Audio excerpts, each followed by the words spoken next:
and welcome as we take a look at the valuable 1984 penny variety coins that you can look for in Pocket Change. So then let's start at the Denver Mint first, where we can find a double die obverse coin that might be easy enough to miss to the untrained eye. Minor doubling can be found on Liberty, the lower bust, and some of the other letters as well. But the primary hallmark for this variety, and by far where the doubling is the strongest, would be on the date. The tail of the 9 is considerably thicker with clear separation lines towards the end. The right side of the 8 displays similar characteristics, with especially the lower southeastern portion looking almost lopsided to an effect. The 4 is the most interesting though, as you should see clear doubling towards the east as indicated here, although it does bear a mention that in later die states, or a coin that is a little bit more worn down, the clear doubling does fade, but the additional thickness does remain along with the separation lines that would appear towards the bottom of the number as well. During 2013, a coin like this was sold at auction in a PCGS slab with the grade of MS62 red-brown for $330.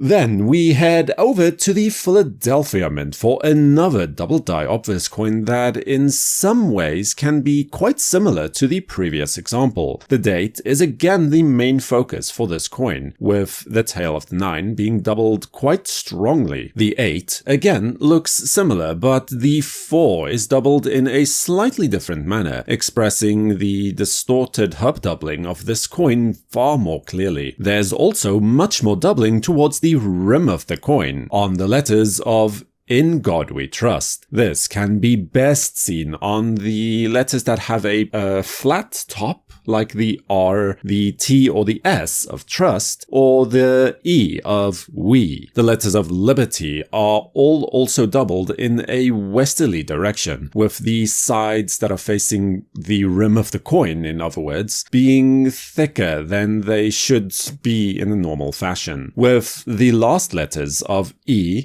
R, T, and Y also having slight notching on the lower right corners where the letters would have been doubled. And then, finally, you can also see doubling expressed on the lower bust. Looking on the reverse of the coin, there should also typically be numerous vertical die scratches in between the first 4 pillars of the memorial building. In 2019, an MS65 red-brown graded coin from PCGS was sold at auction for the sum of $288.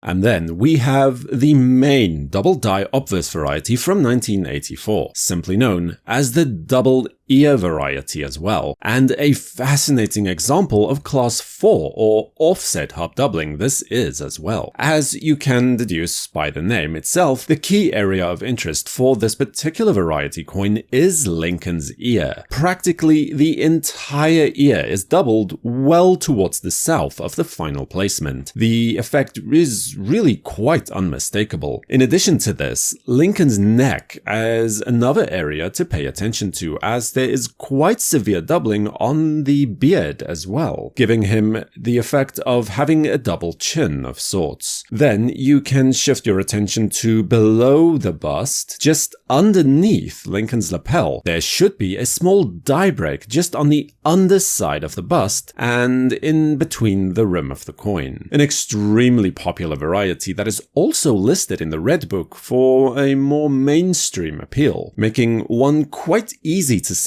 if you come across one. And speaking of which, a PCGS graded MS68 red example of which sold at auction in 2020 for $1,920. And by the way, this video was requested by a long-time subscriber, so if you have any requests, be sure to leave them in a comment section below, or simply subscribe to WNN and activate notifications with the bell icon to know when new videos are released. For the World Numismatic News, I'm Numisman saying thank you for watching, stay safe, keep collecting, and have a fantastic day.